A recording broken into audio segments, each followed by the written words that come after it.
Welcome to Fixated, the Fixed Income Podcast. I'm your host, Elizabeth Moran, Editorial Director of Fixed Income News Australia. Join me as I talk about the latest news, views and education in fixed income investment. I'll be joined by industry experts from Australia and across the globe.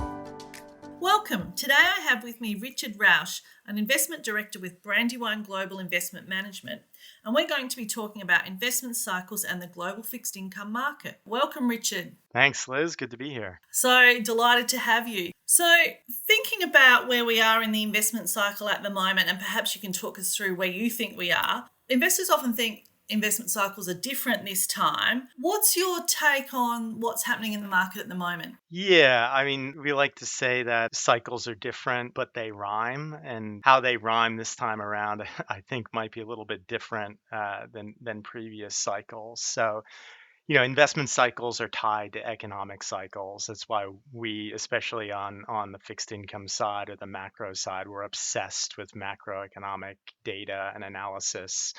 The two big ones being growth and inflation, right?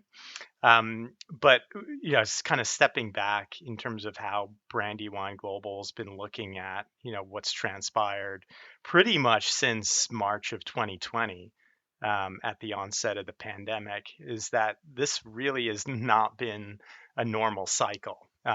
If anything, this hasn't been a cycle at all.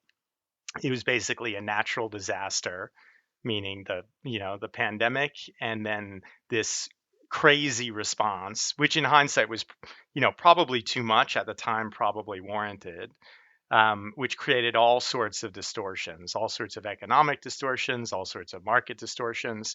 And it's actually taken a long time for that to all play out, right? And I think, or we think, we're probably at the very tail end of those distortions and the normalization taking place. And now we can get back to our regularly scheduled programming of looking at the macro data, growth and inflation. So it's different this time around because we've had a pandemic and it's been an extreme response. How do you think investors should go about positioning and think about positioning their portfolios? There's different data points out every day. US is going to hike, US is going to cut, it's hold for a lot longer. Perhaps if you could just talk us through that, that'd be great. I think what's introduced some of this more recent market volatility is just ties into what I just said, which is that now everyone's hyper focused on the macroeconomic data and the releases, whether it's domestically in Australia, what the RBA, had to say yesterday, what Jay Powell in the US has to say, what other central bankers or officials around the world have to say. And there's just extra scrutiny on every little release, or in some case big release, because that could kind of tip the hand as to where we're at. So how do you think about a portfolio, right? Well, I guess the good news from what's happened in the last 4 years, at least from a bond investor perspective, is that fixed income has income again, right? We've got yield. That's probably the biggest change that's taken place in the investment landscape in the past 4 years. And I think back a little bit. I've been in fixed income markets for the majority of my career. Did predate the GFC, and when we got to about 2019, hit the pandemic, and then rates hit rock bottom again. I was thinking to myself, maybe I need a bit of a career change here. I'm not sure fixed income is going to do it. I need to have a bit more longevity here. And when cash rates are at zero, bond yields are, barely any better than that. And a lot of investors really discouraged by the asset class or looking elsewhere, whether it's private markets or property or whatever else. So like now, obviously things change pretty dramatically. We've had a big repricing of inflation expectations, a big repricing of rates. Cash rates obviously have moved higher. And so this is the big game changer from a portfolio perspective, right? You have yield. And what do they say? Fear of missing out, FOMO or TINA. There is no alternative, whatever acronym you want to throw out there. There is an alternative now, right? You could buy cash, park your money in term deposit, get I don't know, 4, 5, 6% in some cases. Put your money in fixed income with a government rated AAA or AA for 10 years. So you can get, inflation linked bonds in the US, for example, for 10 years at a real yield of 2%, meaning that's inflation after inflation. You're pretty much guaranteed a 2% return after inflation over the next 10 years. That sounds pretty good to me, right? And so that's the big change that investors have to rethink. How much fixed income, how many defensive assets do I have in my portfolio? And do I really need to be taking all that risk in other parts of my portfolio?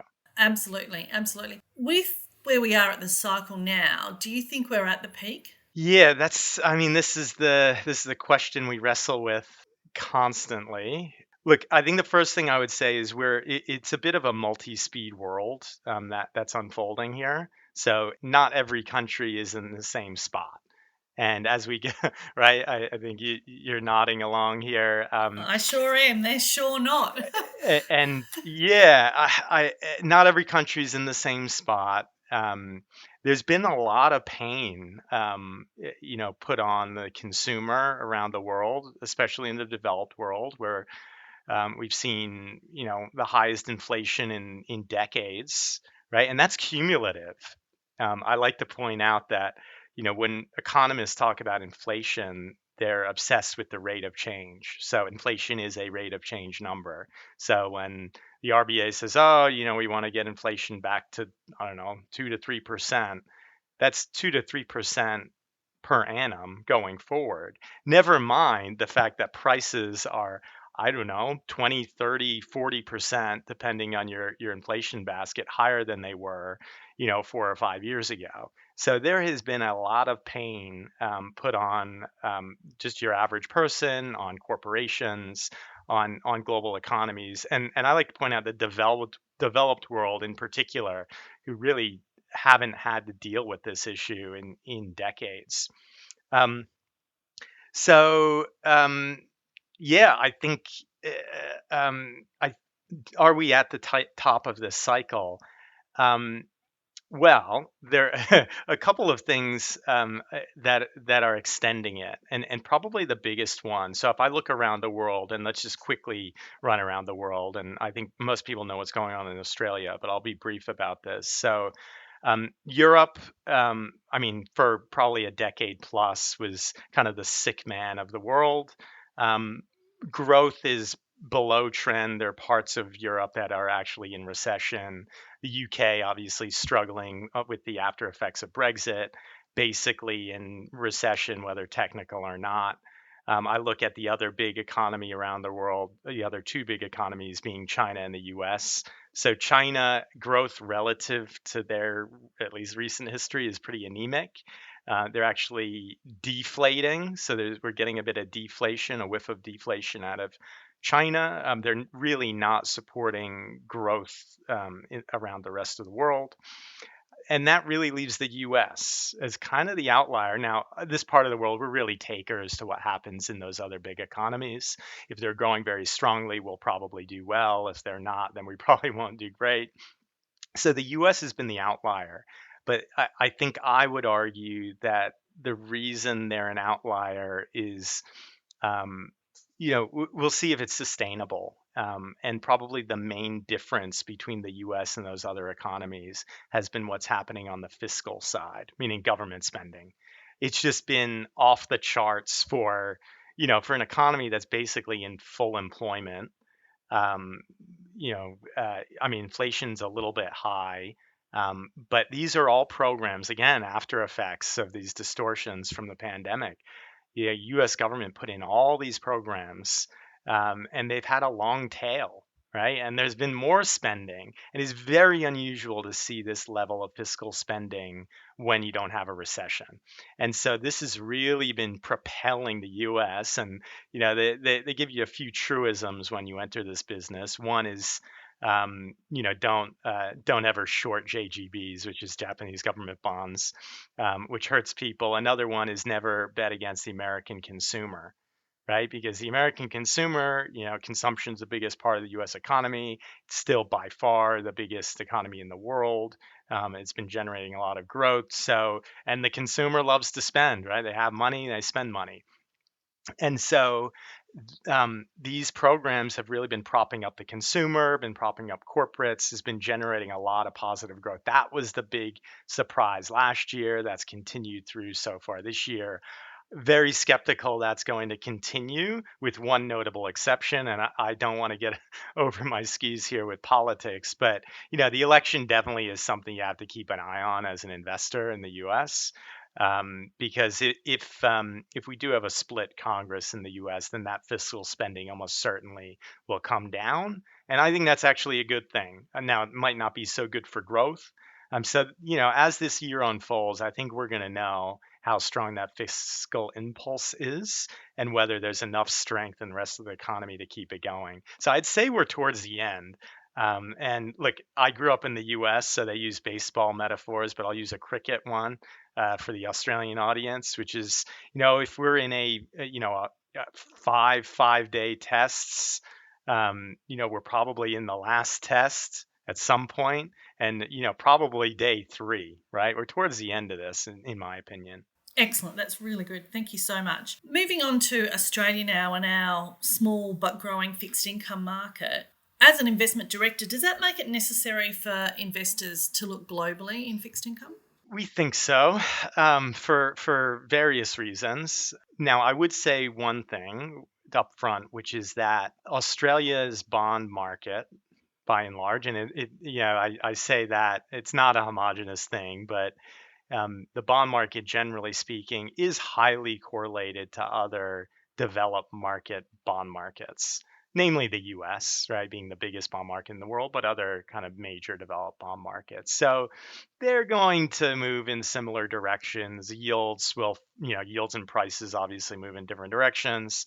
They're going to track each other to a degree. Now, that might dislocate a little bit as the cycle evolves, but they're fairly correlated. And so, where does that leave you from an investor perspective in terms of, the differences? Well, the two stats that I would look at, the two main ones when looking at either a portfolio or an index, would be, what's my yield?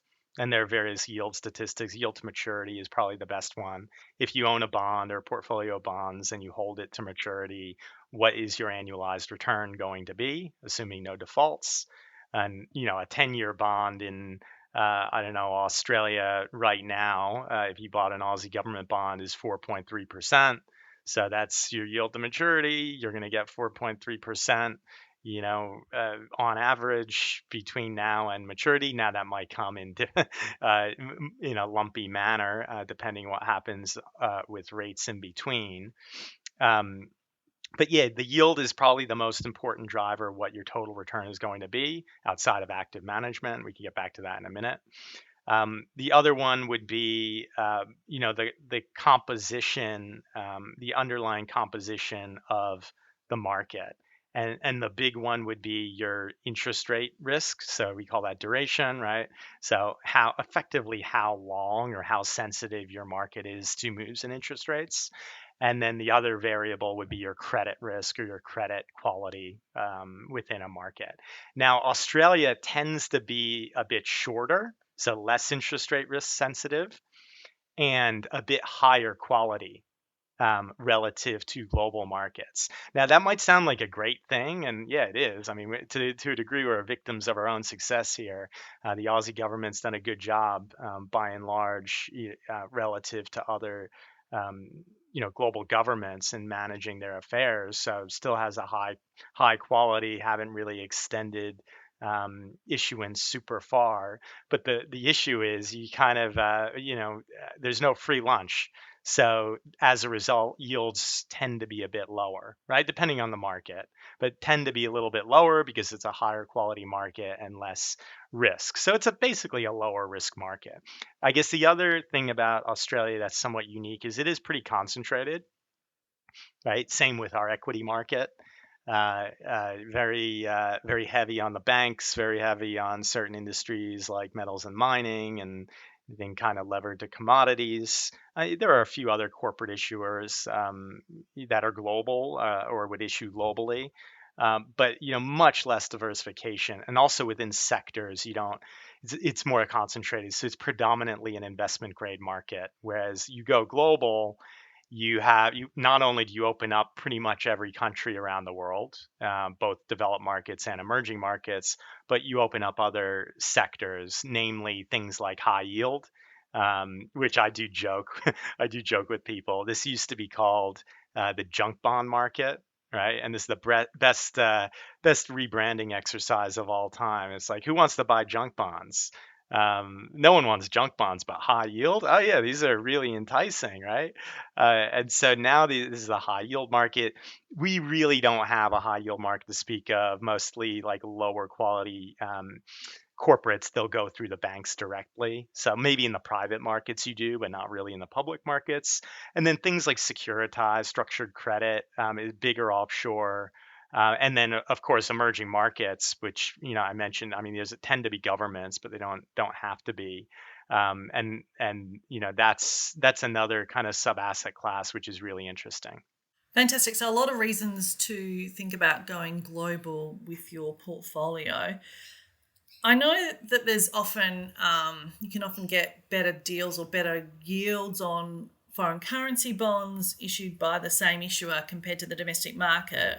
But can you give some examples perhaps of where the global market has performed better than the domestic market? For people who don't know, if you're a big corporation, especially a global corporation, but it need not be, you want to borrow money to finance your business and operations, and you want the best possible deal on borrowing that money. And to do so, to have multiple diverse sources of funding, you want to ask everyone for money, right? That's the way I look at it. So if you're, I don't know, CBA, you're issuing debt in Aussie dollars, you're issuing different types of debt, hybrids and other things to fill in your capital structure. You're also potentially issuing in US dollars, you're issuing in euros, you're issuing, in some cases, you could issue in Japan in Japanese yen.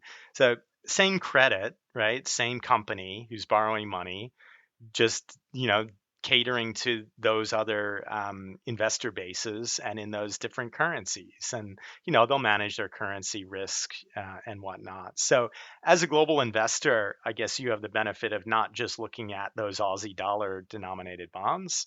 You could look at the US ones, you look at the euro ones, look at the Japanese ones. You could just line them up and you say, okay, well, I'll take the one that's giving me the best deal. And there's very often dislocations here, right? As you know, there's often dislocations here. So you pick the best one, and then, okay, you might say, well, wait a minute, I don't want US dollars. I don't want, this other risk. Well, that's where like the magic of, things like derivatives and hedging come into play. So you can hedge that out.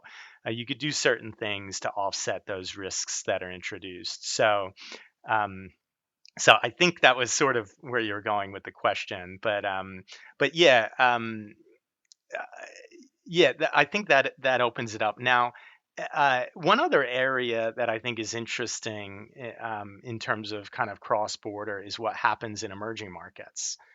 So in emerging markets, I don't know. Let's look at Mexico, or yeah, Mexico is probably a good one, even though increasingly developed looking. They can issue bonds, and you would know this. They can issue bonds either in their local currency. So just like a corporate, like a CBA would issue in Aussie dollars. Mexico, the government would issue in Mexican pesos, and there would be investors both domestically and offshore who would buy those. But they then could also issue in what we call hard currency. And what is hard currency? Well, typically US dollars or euros.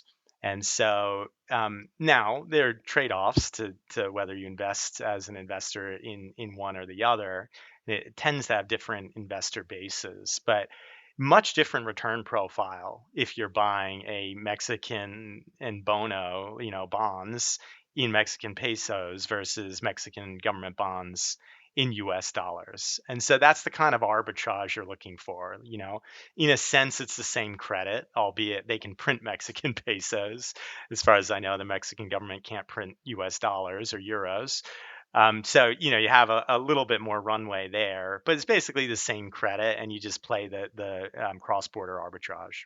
Excellent. I really like the way you're explaining things. And so, thinking about some of the largest global issuers and you as an investment director, do you invest in like a CBA bond in multiple jurisdictions, or you tend to just favour like the domestic one? We do, and we can. We tend to own multiple line items of, if we decide to own a credit, we tend to own multiple line items of that credit just for liquidity purposes. And from time to time, we'd own it in multiple currencies, right? Often they're issued in multiple currencies. So someone will come out with a big new issuance or a big deal, and they'll do it in multiple maturities, multiple currencies, and we might just for diversification buy a few different ones. But look, I mean, we're a bit more of a high conviction manager, unconstrained, fairly high conviction. So you probably see a little bit more concentration in Brandywine's portfolios than maybe some others.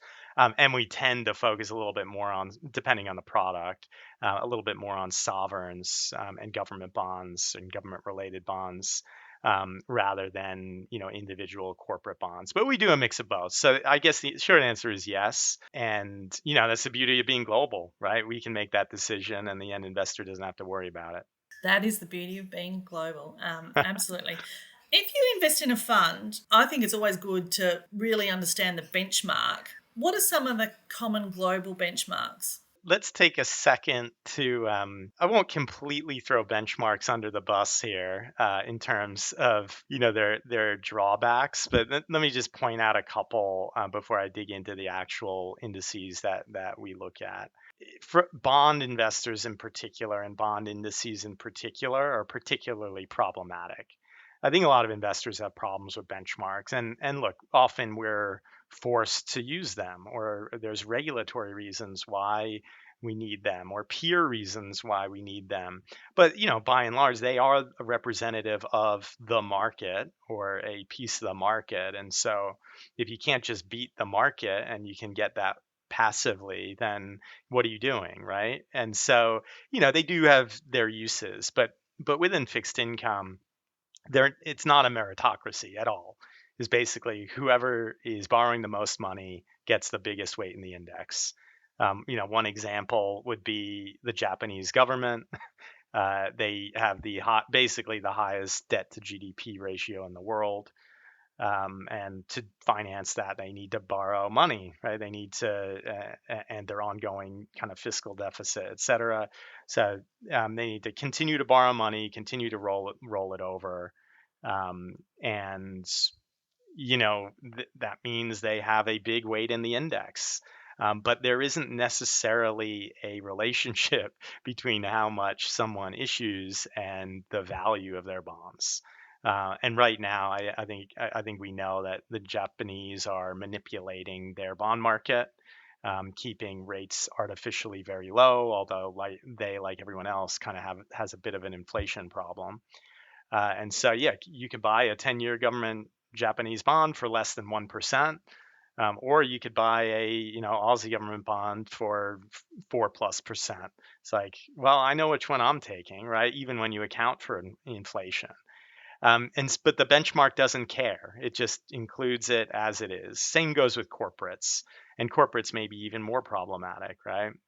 Just because of the credit risk involved with owning a corporate bond, or the corporate bond market. Yes, they can't print money like the Japanese can print the yen. So Exactly, and they don't. Yeah, they don't always have they don't always have like a captive investor base, right? It's like, hey, if you give up on, I don't know, GE, then nobody's going to buy their debt anymore, and that goes down as a pretty quick downward spiral, as we see.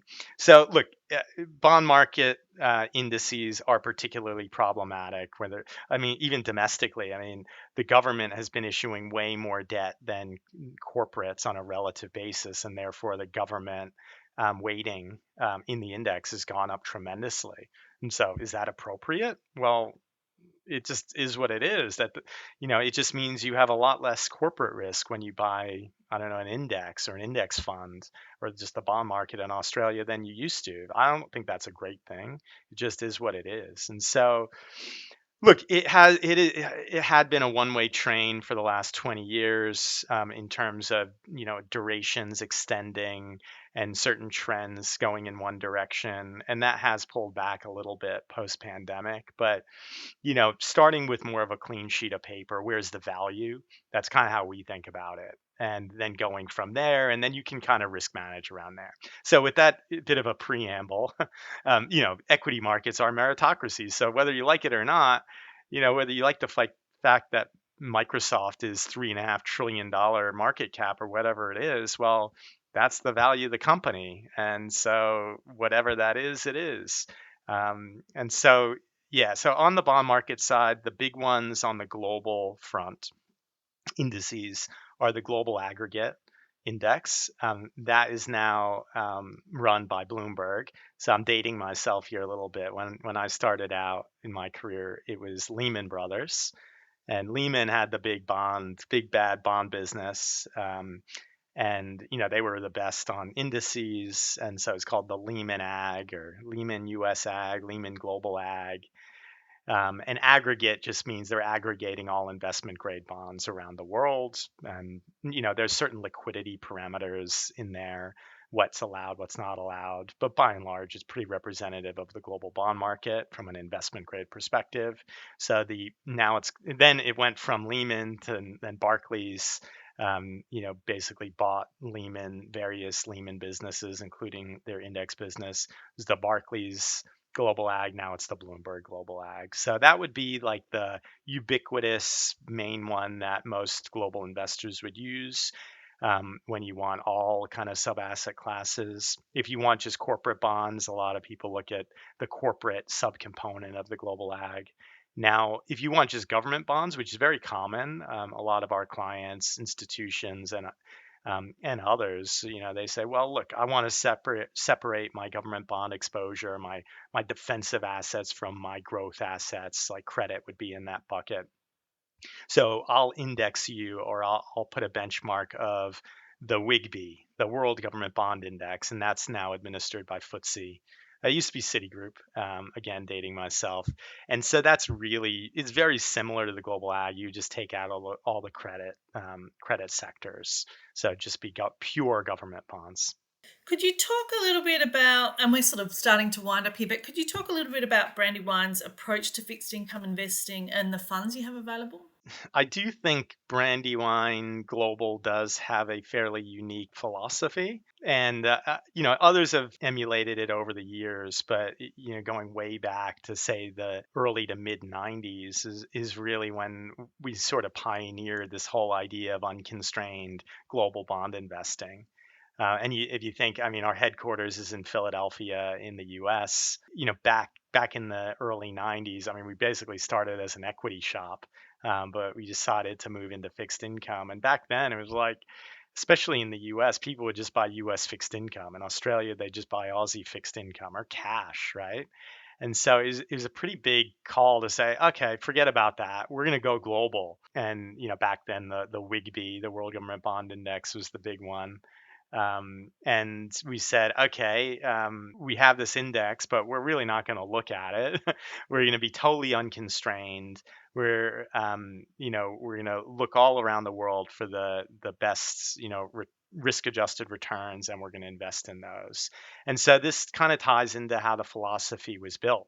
So the philosophy, and then I'll get into how this ties into a couple of our products, is pretty simple. It's all about it's all around I guess the whole concept of mean reversion.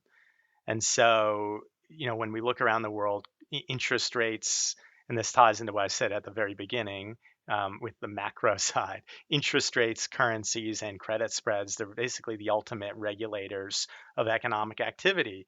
And they tend to they ebb and flow every day.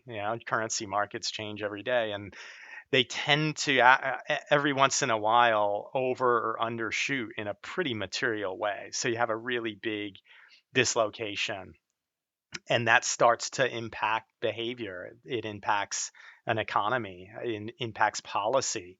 I'll give you a local example. If the Aussie dollar, I mean, we have the opposite problem now, maybe, but say 10 years ago, the Aussie dollar was going higher and higher and higher. That actually becomes very difficult on the economy, on certain parts of the economy, right? So exporters are much less attractive, their products in Aussie dollars. People don't want to come here and visit. I don't know about you, but it's going to be, now that the Aussie dollar is relatively weak, it's going to be quite the expensive holiday going to America, right? Oh no, I'm not going there. Um, and I suspect I know where you'd like to go, which is probably Japan, because their currency is at like a 40-year low. But in any case, this starts to impact behavior.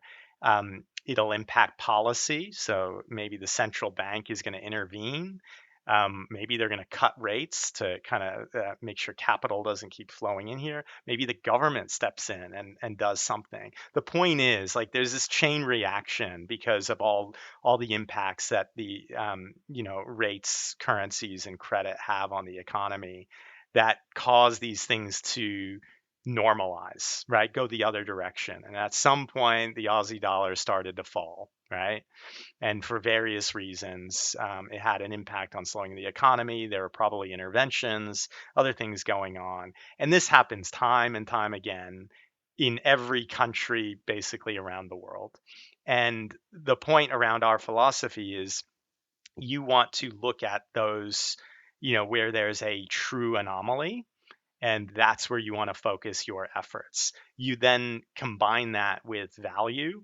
So if a bond market or a currency market based on various valuation metrics looks particularly attractive, and there's some sort of catalyst for that mean reversion to happen, well, that's where you put on kind of big, meaningful, active positions. And it's as simple as that. And so, you do see with a value orientation, we tend to be contrarian, which, people have relatively short investment timeframes, although they might think they have long time horizons. Clients are definitely ringing me sometimes on short-term performance. And look, we look at it every day, but when we actually invest the portfolios, it's for a medium to long-term time horizon. And so, over time, it does work and it plays out. And when you've got a 30 plus year kind of track record, I think you can point to that. And even when things are uncomfortable, that's probably the best investment opportunity. So that's kind of the philosophy, how that applies to our products. We have two main products in market in Australia. I mean, we have others or other flavors, and we have, a very large institutional business, both locally in Australia with some of the biggest institutions and super funds, and globally offshore. But our two main products, which tie into kind of two of our flagship approaches, are the Brandywine Global Opportunistic Fixed Income Fund and the Brandywine Global Income Optimizer Fund. So, and look, they do rhyme in terms of how we position portfolios, but the levers that we pull within those funds are quite different. And it really depends on how the client is using it, whether they pick one or the other. So very quickly on the Global Opportunistic Fixed Income Fund, we call it GOFI. For short, we have acronyms for everything. But so the GOFI fund, this is predominantly a macro interest rates and currency product, where, look, over a long period of time, it will look like a bond fund. It will quack like a bond fund, but on a day-to-day basis, it'll look probably nothing like an index. To my comments earlier, we think that's a feature, not a bug. Like, that's a good thing. But this is, this is taking substantial active positions on, positive real yielding bond markets around the world, both in developed and emerging markets. And also taking views on currencies. I said that currencies are these big regulators of activity. Well, if we think that from a philosophical perspective, and you think Mexico is going to appreciate, well, it's probably their bond market's going to do well and their currency is going to do well. So you going to get both, right? That's the beauty about being global and having those levers. We do credit in these portfolios, but much more opportunistically. And so right now, we're really not involved in credit because of where credit spreads are trading. Now, that doesn't mean credit is unattractive. It just means there's no dislocation in credit. So think COVID, think GFC, think some of these big moments where there's a big dislocation. That's when we'll get heavily involved in this opportunistic portfolio, hence the name. So that would be kind of our longest standing global product. Then Global Income Optimizer was set up to really solve a few different problems. But by and large, this is downweighting a lot of what we do on the currency front and adding credit. Right. And so as a result, it could be a little bit more stable, a little bit more through the cycle. Instead of having a fixed income index, we have a cash based index, bank bills. Which means, look, it doesn't mean every day, every week, every month we're going to beat cash, right? It's still a bond fund.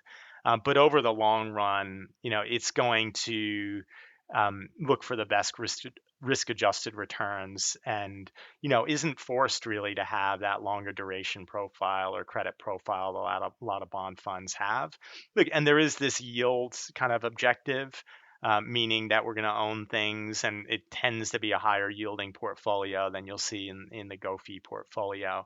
So look, I think they're nice complements to each other, and I think either do well when paired with a domestic Aussie manager, and both do well with like a global passive manager. It's kind of like the core satellite approach, and we tend to fill the role as the satellite in many portfolios. Richard, I just want to thank you on behalf of all our listeners. Your explanations were fantastic and easy to understand, and you're a true educator at heart. I think you might have a second career there somewhere, but thank you very much for joining us today at Fixed Income News Australia, and we hope sometime you might come back. No, Liz, my pleasure. I enjoyed that, and thanks for having me. Looking forward to the next time. Thank you for joining us this week on Fixated, the Fixed Income Podcast. Still hungry for more fixed income news, views and education? Then visit fixedincomenews.com.au and don't forget to subscribe to our newsletter to have the latest news delivered right to your inbox. Thanks again for joining us. I'm Elizabeth Moran and we'll see you next episode on Fixated, the Fixed Income Podcast.